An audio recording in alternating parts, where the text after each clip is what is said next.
Noemí, habéis estado AFA Valdepeñas en el Congreso Nacional e Iberoamericano de asociaciones de familiares e enfermos de personas aquejadas de Alzheimer y otras demencias.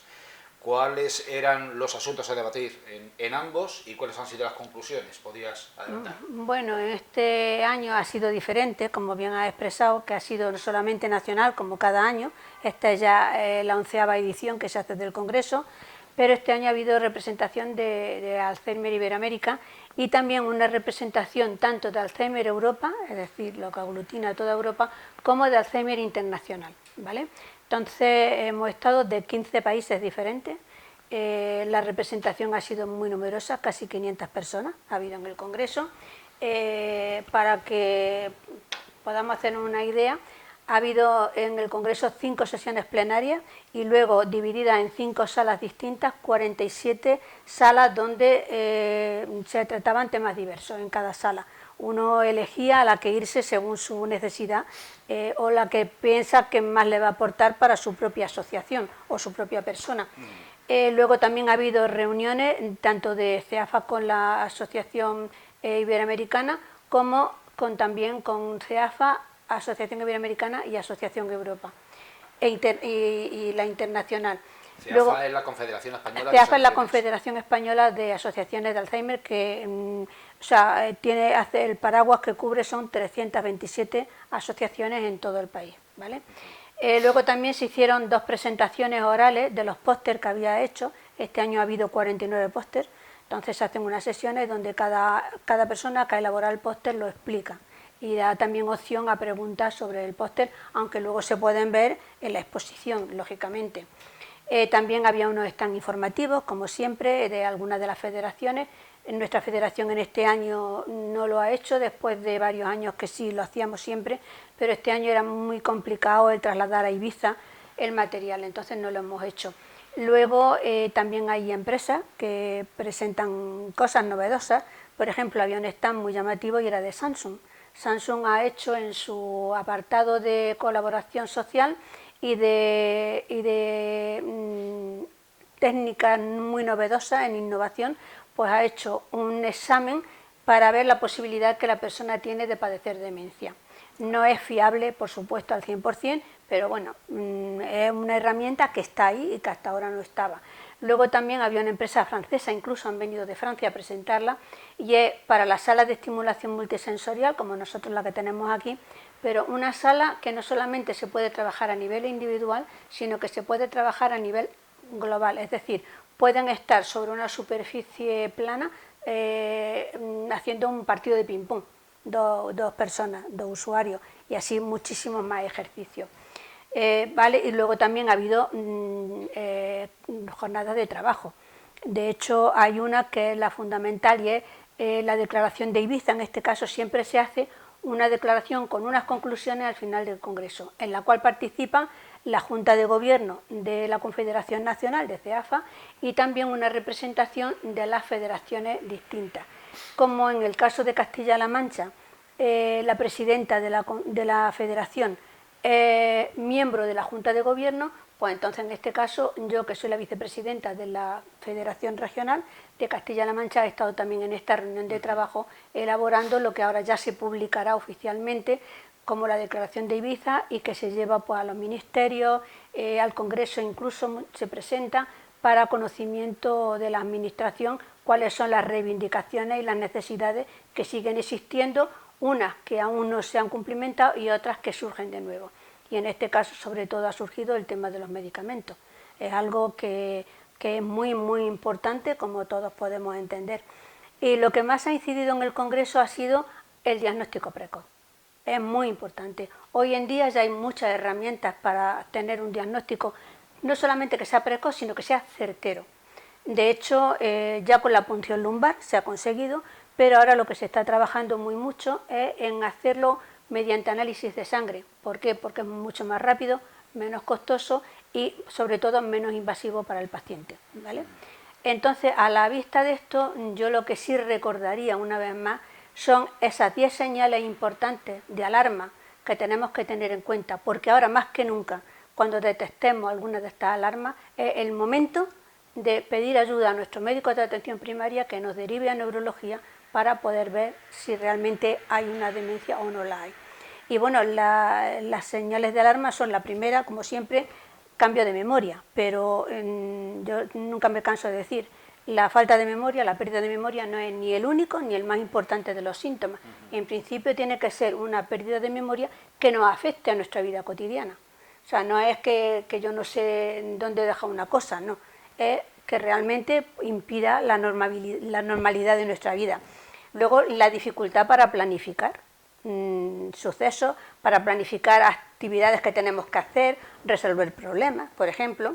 La dificultad para desempeñar tareas que habitualmente se venían desarrollando con toda normalidad y que en un momento nos puede afectar de no poder hacerlas con la misma efectividad, tanto a nivel de tareas habituales de la casa como en el trabajo, como incluso en las actividades de ocio que la persona lleve a cabo. La desorientación temporoespacial, la desorientarse en el tiempo y en el espacio, por supuesto. La dificultad de interpretar imágenes visuales y objetos que no los podemos relacionar unos con otros. Es muy importante, y esto se trabaja muchísimo en las asociaciones, es muy importante el relacionar los objetos. Nuevos problemas con palabras, que en el habla o lo escrito se cometan errores muy detectables, ¿no? La colocación de objetos fuera del lugar donde siempre lo hemos depositado y además añadir no saber luego encontrarlo. O sea, lo hemos puesto en otro sitio pero no somos capaces de encontrarlo. La disminución o la falta de buen juicio, es decir, tomar decisiones equivocadas, por ejemplo, como el abandono de la imagen. La persona que a lo mejor siempre ha sido muy pulcra a nivel de aseo, muy cuidadosa a nivel de cómo ha ido vestida y que de pronto vemos que esa persona ha cambiado muchísimo en este sentido. La pérdida de iniciativa. La pérdida de iniciativa para tomar parte en el trabajo, las actividades o las conversaciones. Y esto, claro, también nos puede dar un síntoma de que la persona se da cuenta, porque están enfermos, no son tontos, o no somos tontos. Entonces la persona, si se da cuenta de que ya no tiene esa disponibilidad de hablar, pues lo que va a hacer es que cada vez va a hablar menos, y sobre todo en público, ¿no? Y los cambios de humor, los cambios en la personalidad, una persona puede estar eufórica, pasar a un momento de apatía total. Entonces, estas son las 10 señales que tenemos que tener mucho cuidado, por, ya digo, hoy más que nunca, por la posibilidad que tenemos de alcanzar ese diagnóstico, que va a ser, de momento, sabemos, seamos realistas, no hay curación, pero que podemos ayudar mucho con él. La persona, en principio, sobre todo cuando la diagnostican, y esto también lo hemos visto mucho en el Congreso, el problema es cuando a una persona la diagnostican, y ahora mismo más del 10% de los diagnósticos de Alzheimer se dan en personas menores de 65 años. Ahí nosotros lo tenemos muy cerca, ya en Castilla-La Mancha tenemos un grupo también, en lo que se llama el PEPA, un panel de expertos de personas con Alzheimer. Hay uno a nivel nacional. El año pasado tuvimos aquí uno incluso en la conferencia en la UNED con motivo del Día del Alzheimer, y son personas que le han diagnosticado en edad laboral, todavía muy jóvenes, con 58 años, en el caso de la persona que vino aquí, y que de pronto se ve que a la vista del diagnóstico, al día siguiente, ya lo dan de baja, ya no puede trabajar. Ese es el primer choque que la persona tiene. ¿Por qué? Por ayer yo era válido y hoy no soy válido. Hay otro enfermo de Castilla y León que él dice, yo era jefe de compras de Alcampo. Cuando me quitaron, yo tengo todavía mucha capacidad de trabajo. Por supuesto, no para llevar eso, pero sí podía haber sido, él siempre lo dice, podía haber sido el mejor reponedor de Alcampo. Y sin embargo, la legislación está así, que eso es algo que ellos reivindican, que hay que mirar, porque no es normal. Pero admite, perdóname a mí, una persona en equivalente situación que este director de compras de Alcampo, de una tienda de Alcampo, supongo, a nivel territorial, que por seguir trabajando, admite una degradación tal de categoría, desde ser ejecutivo. Sí, en el caso de este hombre, además él te lo plantea incluso a nivel económico. Decía, es que a mí ahora me tienen que dar una pensión, manda una pensión de la Seguridad Social. De la otra manera, la Seguridad Social se lo había ahorrado ese dinero, yo seguiría activo, me seguiría siendo útil y seguiría teniendo un sueldo para poder vivir. O sea, luego otra cosa que reivindican mucho es a la hora de ir al médico. Los médicos todavía se siguen dirigiendo al familiar que hay al lado. Bien. Y ellos dicen, es que nosotros sabemos lo que tenemos, somos muy conscientes, ¿no? Entonces, bueno, estas personas son las que están yendo a los ministerios a plantear, a hacer sus reivindicaciones.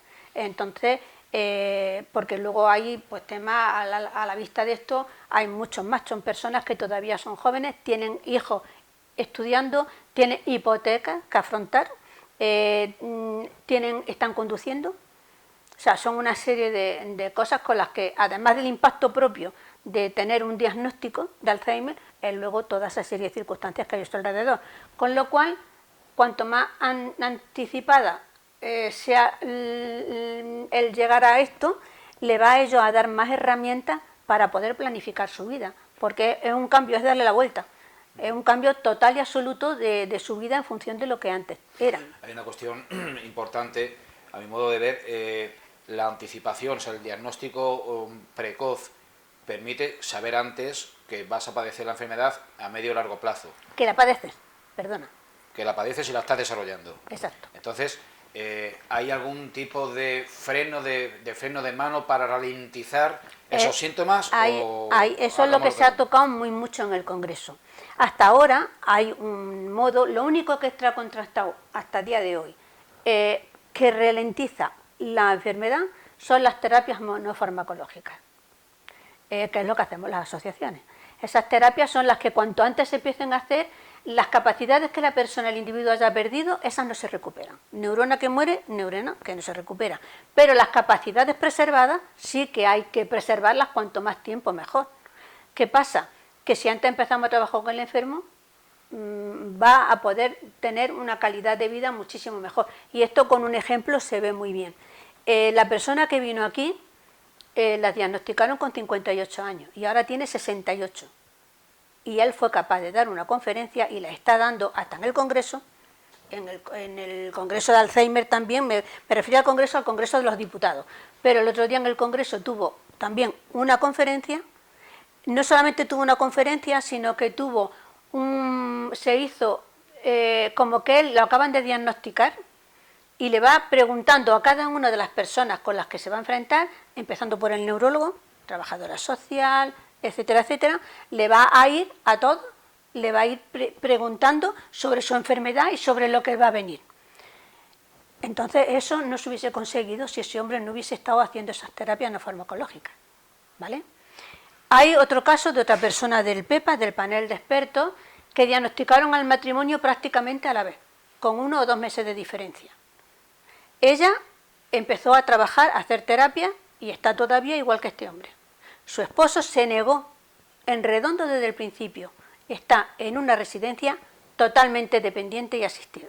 O sea, esa es la diferencia. O sea, el entrenamiento mental es absolutamente es fundamental. necesario. Eso está demostrado científicamente. Es lo único que enlentece. ¿Por qué? Porque hasta ahora los fármacos que había son solamente para paliar los síntomas. Hicieron 4 fármacos, 3 en fases un poco más, fases moderadas. Luego uno ya en fase grave, la memantina. Pero esto lo único que hace es paliar los síntomas y además con un tiempo. No es que van a mantener su efectividad durante todo el tiempo. Ahora ya nos enfrentamos que tenemos 2 fármacos que han sido aprobados recientemente por la Agencia Europea del Medicamento, el lecanemab, que lo han aprobado en el mes de abril, y el donanemab, que lo han aprobado en septiembre. Estos 2 medicamentos está demostrado, porque ya, claro, cuando ya lo aprueban es porque ha pasado filtro y ensayos clínicos. Entonces, los 2 medicamentos enlentecen lo que es el proceso de la enfermedad. Son los primeros medicamentos que atacan ahí. ¿Qué pasa? Que todavía no se han puesto en funcionamiento. No se sabe cómo se va a hacer. Y eso es tema de debate. Lo que sí se sabe es que, por supuesto, baratos no son. Por supuesto, también no se les va a poder administrar a todos los enfermos, porque va a haber que hacer un cribado de las personas que pueden tener efectos secundarios, dependiendo de, porque eso sí, por supuesto, va a ser en etapas muy, muy tempranas de la enfermedad, ¿vale? Y la efectividad está prevista que sea como de un 33%. ¿Qué pasa? Que hay quien dice, uy, es que eso no es nada, es muy poco. pero aquí en la UNED le preguntaron a este enfermo, y el enfermo, la respuesta fue tajante, entre un 0 y un 33%, para mí hay muchísima diferencia, y es cierto, no se puede negar. ¿Qué pasa? Que este medicamento no va a ser una pastilla, no va a ser un jarabe, es un inyectable, y un inyectable que tienen que hacerlo en hospital de día. Habrá que ver qué centros están preparados para poderlo hacer y cómo lo van a hacer. Tienen que organizarse. Que sí, que estaría financiado por la Seguridad Social, ¿o no? Tampoco se sabe qué parte se va a financiar, ¿vale? Si lo van a administrar en un centro hospitalario, el usuario que vaya a recibirlo... Se entiende que sí, se entiende que sí. Esto es una de las cosas que en el documento final, para presentarlo, de la declaración de Ibiza, va contemplado. Todo este tema de la medicación, porque además es algo que nos lleva, y además pensando que ahora mismo se han aprobado 2 medicamentos, que en Estados Unidos ya se están poniendo hace tiempo. La agencia europea siempre tarda bastante, ralentiza mucho su forma de trabajo, pero ahora mismo es que hay más de 180 ensayos clínicos en marcha, de lo cual son 138 medicamentos con los que se está trabajando. Nos pueden ir viniendo, no se sabe cuándo, pero todo eso hay que irlo mirando, porque va a ser un cambio total y absoluto en cuanto a la visión de la enfermedad y a su tratamiento, evidentemente. A mí, cuando te quería también referir, por volver siempre al dato que nos da la dimensión real del, vamos a llamarle, problema a nivel territorial. ¿Tenéis cifras actualizadas de personas diagnosticadas en el ámbito de, por ejemplo, la zona sanitaria de Valdepeñas, que son 70.000 habitantes aproximadamente? No tenemos datos exactos. ¿Por qué? Es muy difícil tener un censo. De hecho, a nivel de la Confederación Nacional y a través de las federaciones, se ha pedido hace ya como 2 años que nos den el censo de pacientes. Pero el censo de pacientes parece ser que no es muy fácil, puesto que habría que ver exactamente los que están ya con diagnóstico, los que no tienen diagnóstico y los que están en lista de espera. Con lo cual, un diagnóstico, o sea, un número, una estadística concreta no tenemos. Nosotros tenemos hecho, y eso ya lo conocéis los medios, porque en sus días lo dimos a conocer, y sabemos los medios. Nosotros hicimos la tasa de prevalencia, y la verdad es que según se hizo, no pueden diferir demasiado. No pueden diferir demasiado. Lo único que yo entiendo que va a diferir es en cuanto a la edad de los pacientes. ¿Por qué? Porque vamos a tener muchos más pacientes jóvenes, porque antes la gente no iba tan precozmente al médico, como ahora va. Pero teníamos en la zona de Valdepeñas, creo que eran como 1.300, 1.400, creo recordar, ¿vale? La zona sanitaria de Valdepeñas. En la zona sanitaria que cubre el Hospital General de Valdepeñas. Esto es. Entonces, ahora, la dimensión del problema sigue siendo enorme. ¿Por qué? Porque el coste para las familias sigue siendo entre 30 y 35.000 euros al año. Wow. Porque el Plan Nacional de Alzheimer, que era desde el 2019 al 2023, se ha terminado sin empezarlo. Es decir, una alta persona de dirección del Ministerio dijo que sí, que estaba guardado en un cajón con un lacito. No se ha puesto en marcha porque nació sin dotación económica. Y no solamente sin dotación económica, sino sin objetivos de obligado cumplimiento, con lo cual no se ha puesto en marcha. Ajá. Las necesidades siguen siendo imperiosísimas. Se está trabajando mucho la terapia no farmacológica en sitios como, por ejemplo, Valdepeñas, que está al centro, entran dentro del global del trabajo que se hace con los enfermos. Pero donde no hay un centro de día, tienen que ir a un establecimiento a hacer las terapias, y estas terapias no se contemplan en el catálogo de servicios de la Ley de Dependencia. De momento se está validando una, a ver si entra, en el CRE de Salamanca, en el Centro de Referencia Estatal, que depende del INSERSO, de Alzheimer en Salamanca, se está validando una para ver si por lo menos van entrando en ese catálogo, porque si no, es que a la familia el sobrecoste es imposible de sobrellevar. O sea, 1.300, 1.400 personas en el ámbito de Valdepeñas. Imagínate. ¿Qué familias pueden realmente permitirse? Imagínatelo. La consecuencia es que no lo acometen en su totalidad, lo acometen parcialmente. No, claro, parcialmente. Sabemos que es un problema, pero hay muchas cosas que a la larga, por ejemplo, el medicamento va a ser muy caro, porque lo es. Pero es que más que gastos es inversión. Si tú a esa persona la mantienes muchísimos más años, va a tener menos costes. Exactamente. De medicación, de hospitalización, etcétera, etcétera. Pero no se ve desde esa perspectiva, lo que se ve es el gasto a día de hoy, el gasto real del momento. Entonces, bueno, pues esa es la lucha que se sigue y que se ve en el Congreso. Una cosa que también hemos visto en el Congreso es la gran diferencia que hay de España con otros países. Con otras culturas, digamos, o con otras latitudes. Sí, bueno, por culturas, pero incluso de recursos sobre todo. O sea, es que tú pasabas a las sesiones que impartían los neurólogos, los trabajadores sociales, los terapeutas de Iberoamérica, y es que no tienen prácticamente recursos. O sea, el esfuerzo humano que hacen para trabajar con los enfermos es tremendo. Es tremendo. Había un médico que ha tenido a su madre que ha fallecido con 98 años y como no tenía dónde llevarla, él era en su casa quien trabajaba con su madre. Yeah. Y dice que sobre todo, dice, lo que más le gustaba, la terapia que yo hacía con ella que más le gustaba era el dominó. Dice, y por la mañana estuvo jugando conmigo a dominó y por la tarde se murió. O sea, pero el esfuerzo, claro, de estar cada uno con el suyo. ¿Por qué? Porque los recursos son muchísimo más limitados que los que podemos tener aquí. Así que también esto nos dice un poco que bueno, que siempre hay quien está peor que nosotros. También existe el avance cultural de que aquí hace 20, 25, 30 años el proceso de la degeneración neurológica imparable era un proceso natural, es decir, que había que resignarse y asumirlo, y en estos países, que también habrá diferencia entre ellos, pues es algo reciente el decir que esto es un mal que hay que combatir y que hay que frenar y doblegar. Así es, así es. De hecho, o sea, lo que se pretende con estos congresos, pues poner en vigor todo lo que vaya saliendo. Nosotros en AFA Valdepeñas, mucha gente nos dice, es que vosotros por ejemplo, ahora se habla mucho de programas de intervención intergeneracional. Pues nosotros empezamos en el año 2008 a hacer programas intergeneracionales, hace 17 años, cuando no se sabía.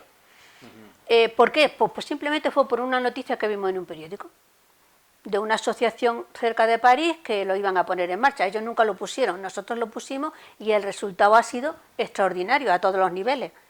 Entonces siempre hemos ido buscando, y hay que ir buscando la innovación. Hay que ir, todo lo que va saliendo lo tenemos que ir cogiendo.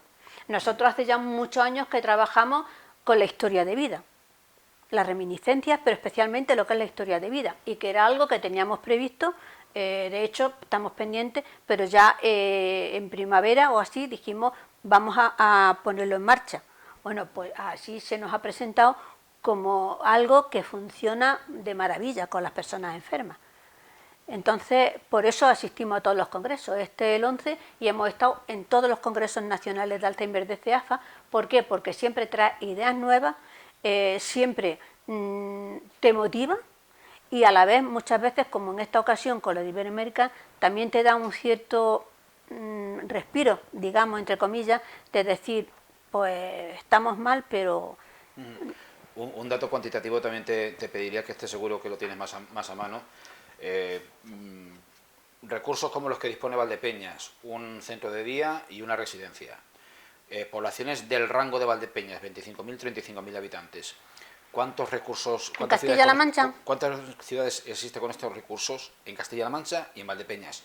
De similar población, no nos comparemos con Toledo, con Albacete. Sí, bueno, en Valdepeñas los que conoces, la residencia, el centro de día. Ya, pero poblaciones similares... En poblaciones similares en Castilla-La Mancha está Ciudad Real Capital, Tomelloso, Villarrobledo, Albacete, Talavera de la Reina...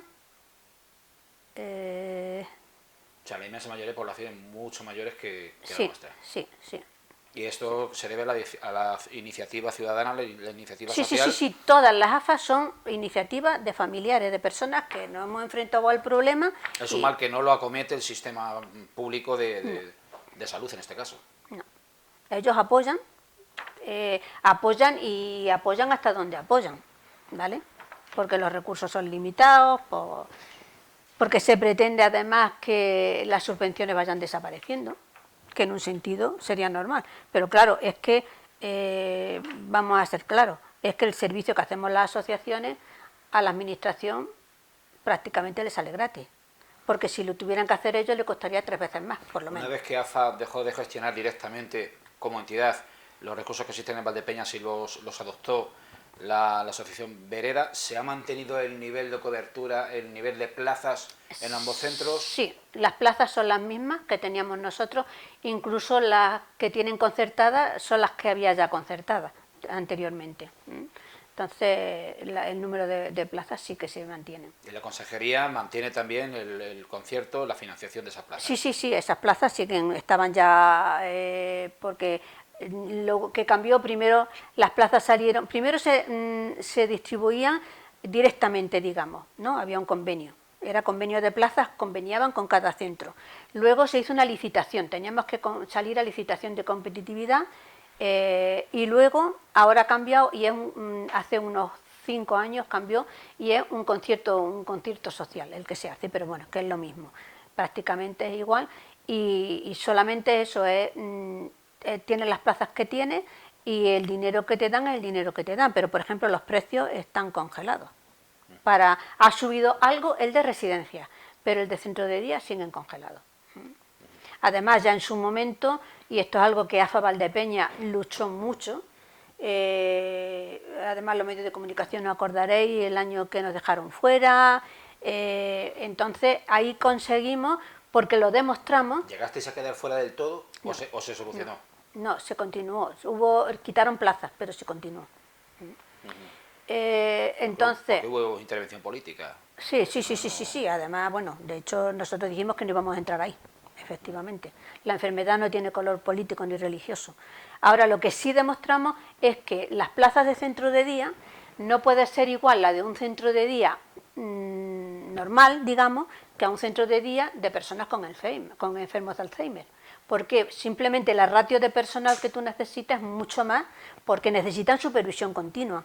Y entonces ahí se consiguió que las plazas de los centros de Alzheimer fueran un poco más elevados los precios diarios que los centros de día normal, como puede ser un centro cualquiera de mayores. Eso sí se consiguió desde hace esos años.